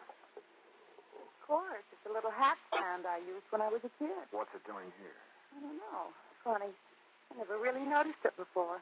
How long did Daddy wear a toupee, Marilyn? A what? Toupee, a hairpiece. Oh, never. He was always very proud of his hair. You're sure about that? Of course I am. For a long time, he always used to smell of hair tonic when he came downstairs Well, in it the morning. just happens that you're wrong. What? A small, very well-made hairpiece covered the bald spot where he was shot this morning. With this .38 you say you found outside? But I did. Honestly. All right, I believe you. In spite of the way you covered up any fingerprints that may have been on it. You did too, Johnny. Yeah, that's right. Now listen. That leaves only one person who could have known about the hairpiece, have killed him, and then covered up the bullet wound with it. I knew I'd smelled burnt gunpowder when we first came up here. Johnny, do you think that... Yeah, but to prove it, well, I've got to try a bluff. Yeah, see if I can bluff her. Can't believe it. Yet with him dead, she'd have money, more money Hold it, Marilyn. Well, Durkin? So you're back. Where you been, anyway? Checking up on something. Something I should have suspected last night when I talked to Mr. Edwards on the phone. What do you mean, Johnny? Line clicks. That meant somebody was listening in on the phone downstairs. Don't look at me. I didn't even know you called him last night. I was in bed asleep. Were you, Durkin? What I was just checking on at police headquarters... Police headquarters? Yeah, was a set of fingerprints I found on a glass you'd been using in the kitchen. What? I wanted to compare them with some prints I found on this gun. Well, that's Mr. Edwards' gun. The one you used to kill him? That's a lie. Is it the fingerprints match? No, that's a lie. I wiped them off the gun. Before you threw it out the window? Yes. Then opened the other windows to let the smell of powder out? Yes, I wiped them off. At least I thought I did. Okay. Let's go.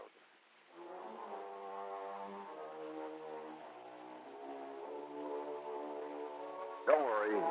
There'll be no part of the insurance or any other money for Durkin. The court will take care of that. And probably with vengeance. As for Marilyn, well, you know something? There's a gal I think I'd like to see again. And I don't mean because of her fortune. Expense account total, including all the mileage on my car, $47.50. Yours truly, Johnny Dollar.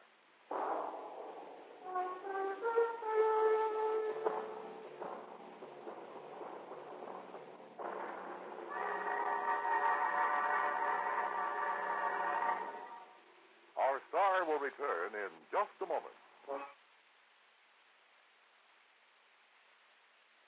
Now, here is our star to tell you about next week's story. Next week, a little jade statue is the key to one of the cleverest plots I've ever seen. Join us, won't you? Yours truly, Johnny Dollar.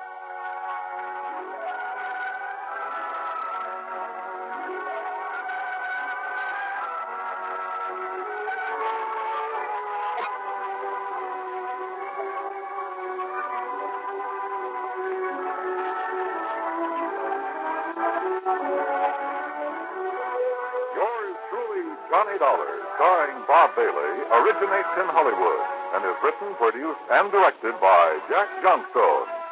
Heard in our cast were Virginia Gregg, Shirley Mitchell, Jack Edwards, Ralph Moody, Junior Matthews, and Parley Bear. Be sure to join us next week, same time and station, for another exciting story of yours truly, Johnny Dollar. This is Dan Cumberly speaking.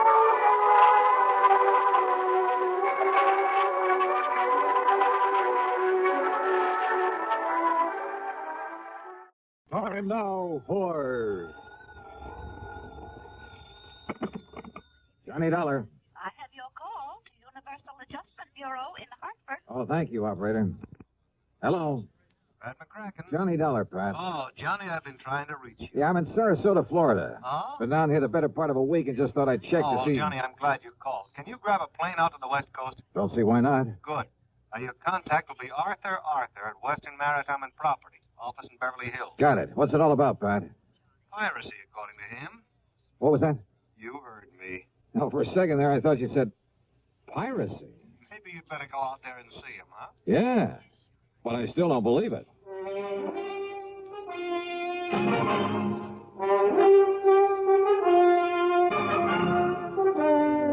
Bob Bailey in the exciting adventures of the man with the action-packed expense account. America's fabulous freelance insurance investigator. Yours truly, Johnny Dollar.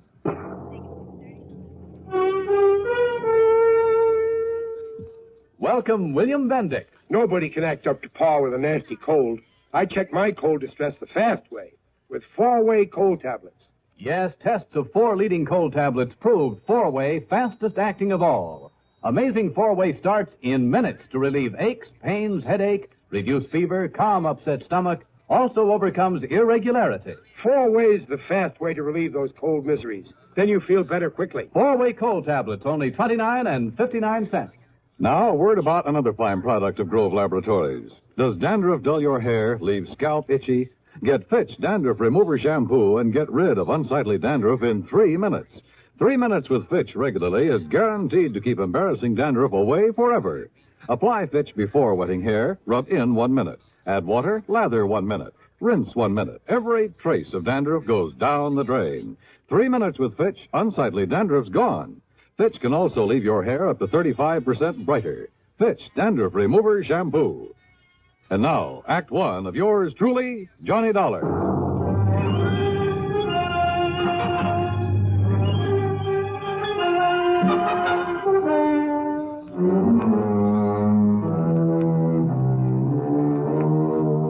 Expense account submitted by Special Investigator Johnny Dollar to the Western Maritime and Property Insurance Company, Beverly Hills office. Following is an account of expenses incurred during my investigation of the Baldero matter.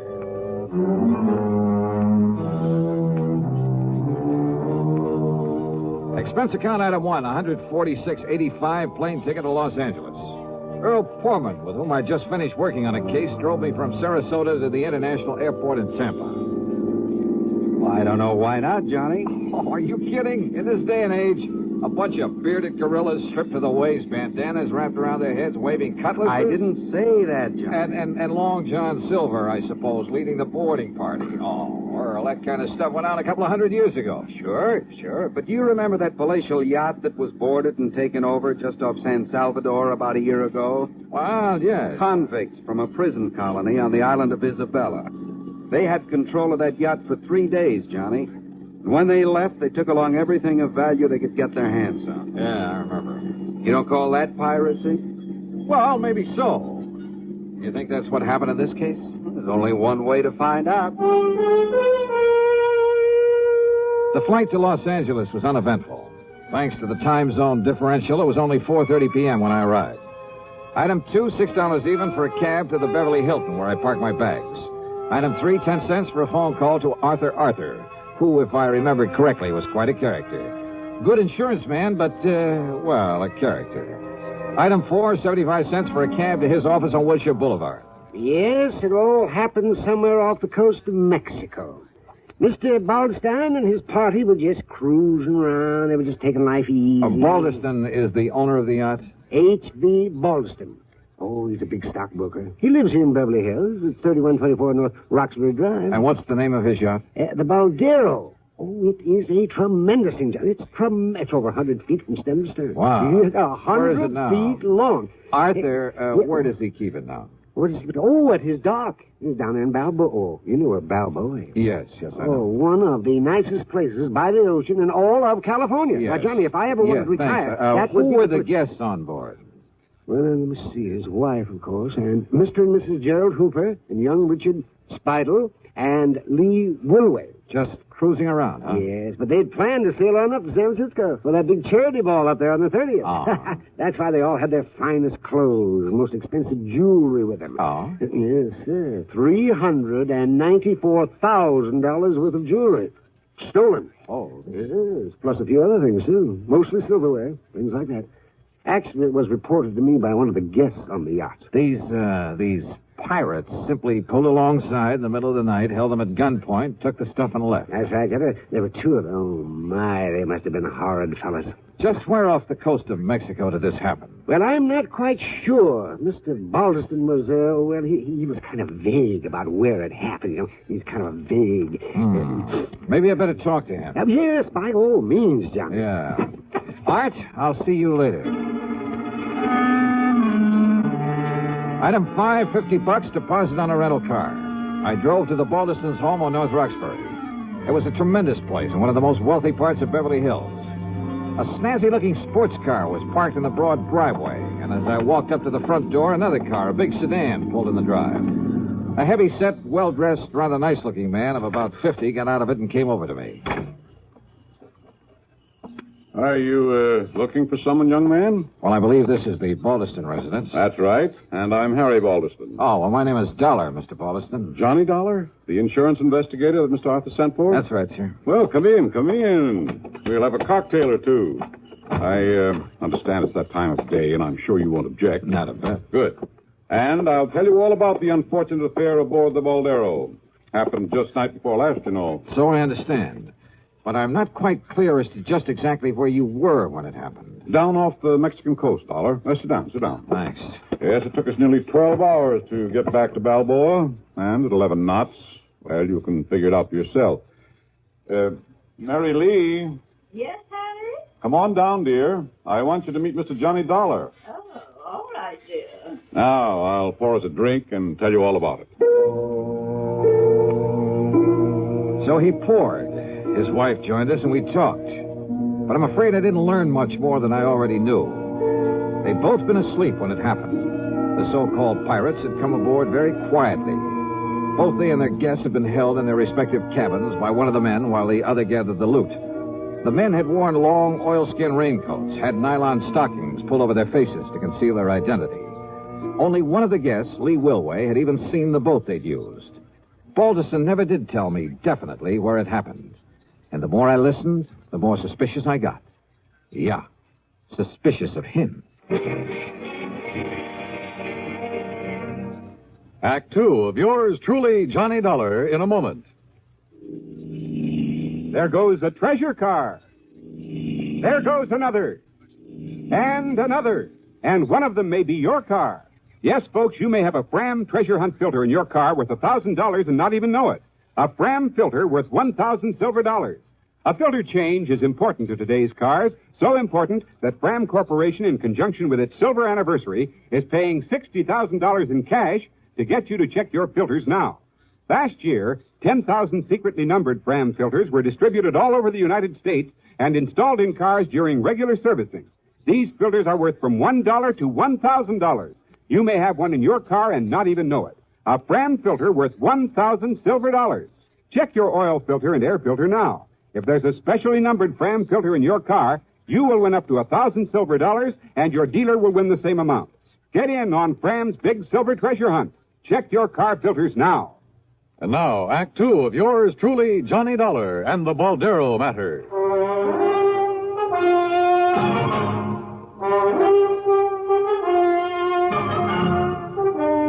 Well, Dollar, it was hard to tell just where we were. I keep an engineer on board, and he'd been at the wheel most of the day. But you were anchored for the night. That's right. You see, we were just killing time until it was time to head north to San Francisco and that charity ball the ladies wanted to go to. Yes, the charity ball. And after waiting 2 months, now I suppose we'll just have to forget it with all our jewelry gone. Didn't you check your position to find your way back to Balboa? Just headed east, then followed the shoreline. You say that one of your guests... Incidentally, I want to check with them. Oh, by all means. I'll give you their addresses. Yes, there may have been details that we've forgotten, overlooked. After all, we were a bit upset over what had happened, and probably more than a little confused. Well, I know I was. You said that one of your friends got a look at the boat these men used. Yes. Lee Wilway ran up on deck. Of course, it was dark, and there was some fog, but Lee said it was a black boat. Well, now you A can't... long black speedboat. Maybe. By the time the rest of us got up there, it had completely disappeared. Then I had Beacon start the diesels, and we made the run back to Balboa. You notified the Coast Guard, of course. Not until he got in. What? Well, Lee had been fooling with the radio earlier. The rest of us were in the main cabin playing cards. And, when we tried to send out a call, the transmitter wouldn't work. Where'll I find this Lee Wilway? Here, I've written down the address for you. And our other guests, too. Mr. and Mrs. Hooper and Richard Spidel. Thank you. Now, Mr. Dollar... Mr. Balderston. Yes? I'll see you later. Yeah, there was something very funny about this whole thing. But I wasn't quite sure just what. I checked with Mr. and Mrs. Hooper. Elderly, very quiet and dignified. Their story was the same as the Baldistons. Except in one thing. They weren't at all sure it had taken them any 12 hours to get back to port. I drove to the address of Lee Wilway. It was a small apartment below Wilshire. After all, if Lee was the only one awake and alert enough to have taken a good look at the pirates and their boats. Yeah, and what about the yacht's radio that wouldn't work after Lee had spent the evening fooling with it? Yes? Oh, I beg... Well, that is, I'm looking for Lee Wilway. I'm Lee. Who are you? Believe me, Charles of the Ritz would have been proud of this one. A living doll. 23 or 4, she was tall, slim, and her pretty face topped with red hair that looked oh so carefully disarranged. Yeah, she was a beauty.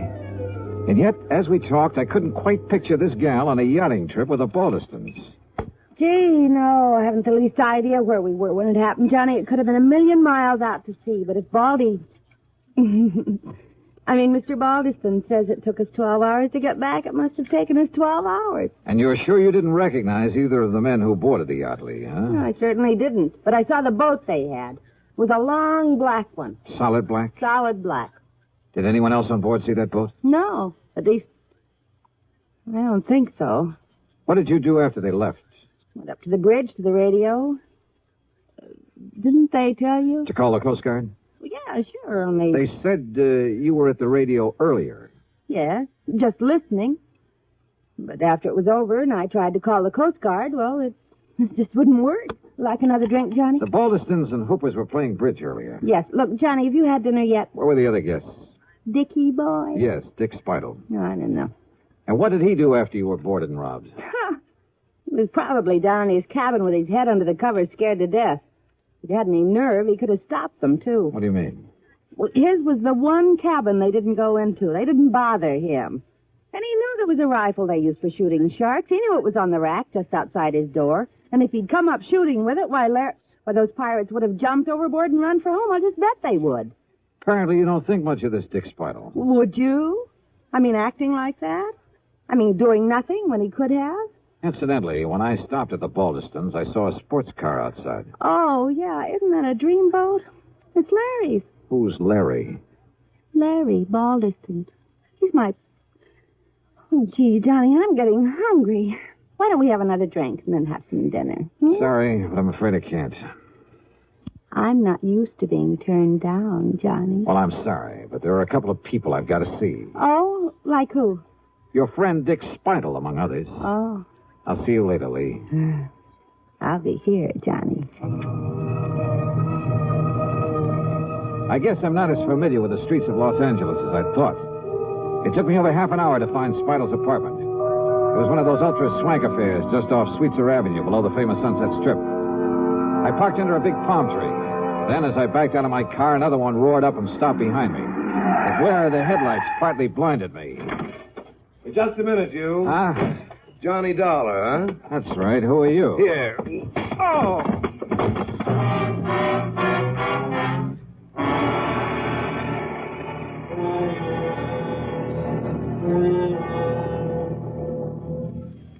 Act 3 of yours truly, Johnny Dollar, in a moment. Ever have trouble sleeping nights because of acid indigestion, heartburn, or gas? Then remember, for acid indigestion, nothing but Tums works so fast to make you feel so good so long. Tums work fast. Get rid of the burning excess acids that won't let you sleep. In a matter of seconds, you begin to feel better, and Tums Relief stays with you. You relax, go to sleep pleasantly, because Tums bring complete relief. Get rid of burning excess stomach acids completely. Nothing but Tums works so fast to make you feel so good so long. So when acid indigestion keeps you awake, take Tums. Keep a handy roll of Tums on the night table within easy reach. And remember, there's no mixing or fixing with Tums. You don't even need to get out of bed. Get the very best. Get Tums, 10 cents, 3-roll pack, a quarter. Or get the new 6-roll pack with free metal carrier, only 49 cents. Always carry Tums, T-U-M-S. Keep your tummy under Tums control.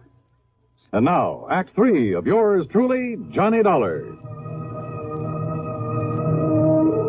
The headlights of my attacker's car had partly blinded me, but I'd seen enough of it to know it was the same one I'd seen at the home of Mr. Balderston. Yeah, his son Larry's. But I came to find myself parked behind the wheel of my own car. And lying on the seat beside me were 5 crisp $100 bills and a note. Take this money and get out of town, it said. You have no case anyway because the things that were stolen off the yacht have been returned. So you may as well leave while you have your health. No signature. There was only one person in the world I wanted to see at that moment, Larry Balderston. But I felt a bit rocky since I was at the front door of Dick Spidle's apartment, since I'd really come to see him, and if I was lucky, he might have a good stiff drink handy. Feeling better now, Mr. Dollar? Yeah, I am. Thanks, Dick. It's Richard, if you don't mind. Oh, yeah, sure. But go on with what you were saying. Well, the whole thing was absurd, of course. But the only reason Mrs. Balderston insisted on taking Lee on that yachting trip and to the charity affair, and of course I was supposed to be her escort, was to shame her, to show her up. How do you mean? Well, after all, in spite of her beauty, she is a rather common person, rather cheap. So Mrs. Balderston hoped that facing her with the ladies and gentlemen who attend the ball would embarrass her. Oh, I see. And that she'd realize she has no place among people like ourselves. People like you are just too good for her. Well, to put it bluntly, yes. In any event, Mrs. Balderston hoped it would break off this rather sordid romance. Romance? She and Lawrence Balderston. Larry, she calls him. And Lee is only after his money. But I take it Larry got wind of this little plan. Lawrence said that he would prevent its being carried out if it was the last thing he ever did. So he staged the piracy bet? Oh, I'm sure it was he. He's always done silly things like that, Mr. Dollar. Rich, headstrong, spoiled as he is. So when I heard the noise up on deck, I simply locked myself in my cabin and refused to budge when he and whoever he had helping him boarded the yacht. All because you were scared? I beg your pardon. Thanks a lot, Dick. It's Richard. You've been a lot of if you help. Oh, and incidentally... Yes? You think Lee Wilway was in on it, too? That's why she spent so much time on the ship's radio earlier in the evening? Indubitably, so that she could guide him to the yacht in his speedboat. His speedboat, of course, has all sorts of radio equipment aboard. What color is that speedboat? A mahogany. Why? Lee said the pirates were using a solid black boat. Which simply proves she was on to his plan. What do you mean? Well, the wench was lying, that's all. Maybe you're right. Thanks, Dick. It's Richard, if you don't know.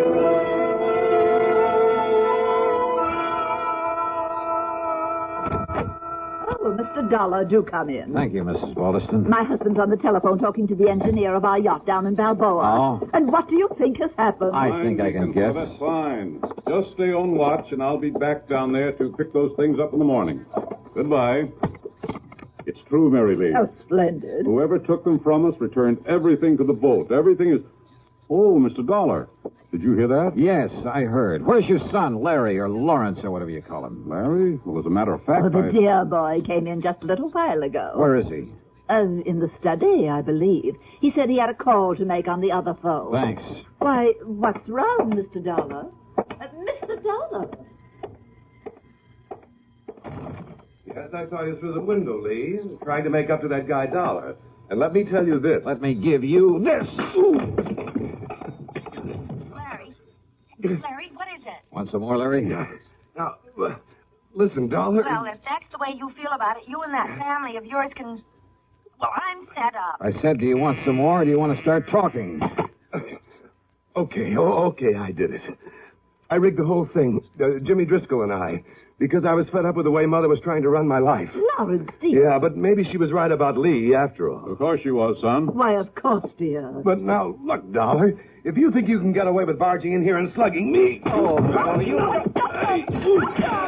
Yes, why? You want more? Oh, that's terrible. Oh, my God, you big brute. Enough, Larry, huh? You had enough? Yeah, Yeah, okay, darling. Okay. Sorry, Mr. Balderston, but I kind of owed it to him. Dollar, I've been hoping somebody'd do that for a long time. What? Sure, I've spoiled him, too.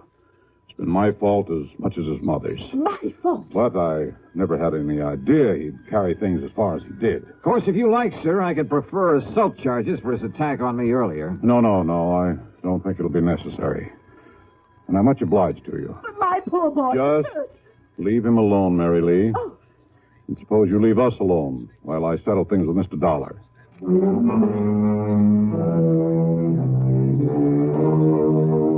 Fee on this case? Forget it. The $500 that Larry mistakenly tried to bribe me with, plus a nice fat check for Mr. Balderston.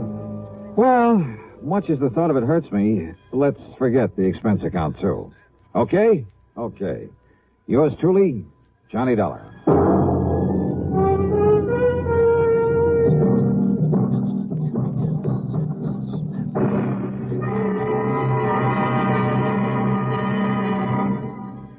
Our star will return in just a moment.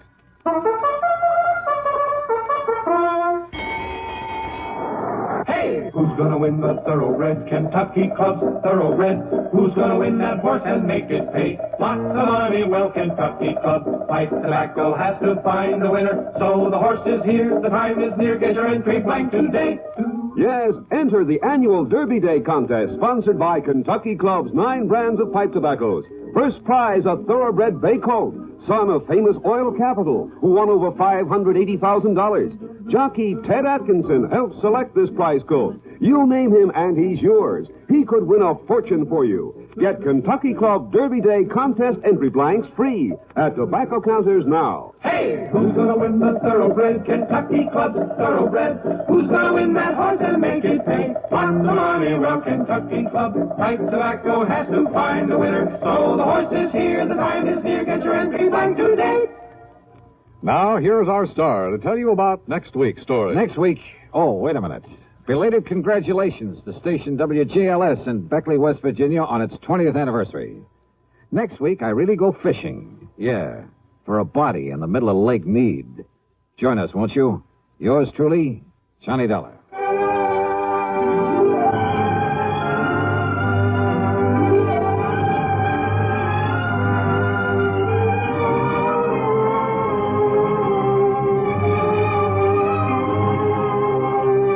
Yours truly, Johnny Dollar, starring Bob Bailey, originates in Hollywood and is written, produced, and directed by Jack Johnstone. Heard in our cast were Virginia Gregg, Eleanor Audley, Vic Perrin, Howard McNear, Larry Dobkin, Will Wright, Carlton G. Young, and Jack Edwards. Be sure to join us next week, same time and station, for another exciting story of yours truly, Johnny Dollar. This is Dan Cubberly speaking.